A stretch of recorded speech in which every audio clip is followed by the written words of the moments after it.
Makiri ma andu makigomana kugira uhoro uria wari president wa gatatu wa bururi Mwai wa Kibaki. Family ya President Mwai Kibaki iraugira uhoro mundu maugite ucongete miturire yao o mundu kuringana na uhoti wake. Rugano rwa President Kibaki ruria ruthometwo ni Governor Nderitu Muriithi na Ryan Kibaki rutariirie maundu maingi maria anakinyaniria muturire-ini wake arita mutongoria na arita gituge gia family yake. To millions of Kenyans, he was the brightest of 1,000 points of light. In him, Kenyans found reason to hope, the courage to dream, and a man to emulate. Mwai Kibaki's life is intertwined with, with our nation's history. But besides being a story of a commander-in-chief of great accomplishments, it is a story of a deeply devoted family man, a beloved son, a dear husband, a cherished father, and a grandfather.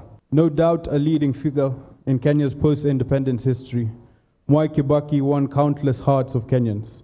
He has many admirers right across the globe, fondly referred to in several quarters as the gentleman of Kenyan politics. Kibaki will be remembered as an insightful and eloquent debater with a unique sense of humor.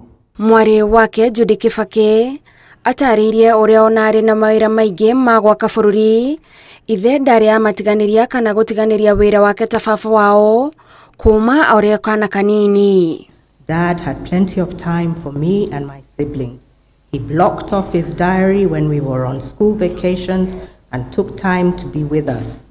When our birthdays rolled around, he hosted our friends in the garden of his home for our birthday parties. Ona riria ari shukuru na President Kibaki akiingihirwo ni wira wa uteti na utongoria, Judy ataririe ndari igwa ithenya tondu wendo wa ithe nduri watingiara. He found time to fly to the United States to attend my university graduation, which was on a Sunday.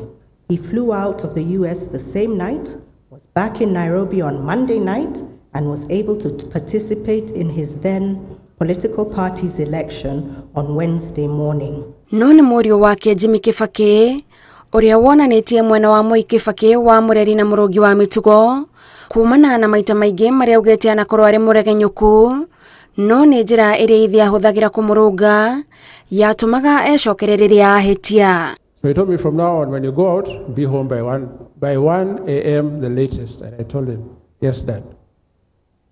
The following weekend, I went out. I knew he was going to Othaya. So normally when he came to Othaya on Saturdays, he came back on Sundays. But that day he came from Othaya very early in the morning. And I was walking into the house. I saw through, there was a split in the curtains. And this was at 3 a.m. I saw Mzee sitting there. I decided to call my mother because there was no way I was going anywhere near him before my mother was there. And when my mother came downstairs, they told me, if you ever repeat that again, we are going to have some serious issues. And I can tell you from that time forward, I really followed his instructions. Dad was a Democrat even in his own home. He knew I had other interests I wished to pursue, and he encouraged me to do so. He did not want to make me into a replica of himself. Family yugete ni oro ni mundu wa bata na kiria meharirie gwika ona magicakayaga niguo guturia ngumo yake ni gutwarithia na mbere kiria etikitie na mitugo iria marutete ya gutwika andu arungaru. Myself, I remember him not so much as my uncle, but as my father, because when my late father died in the Mau Mau War, he took the responsibility to grow me up with my siblings. Girifotera Inoro TV, Jitagwo Gathoni, Wajihia.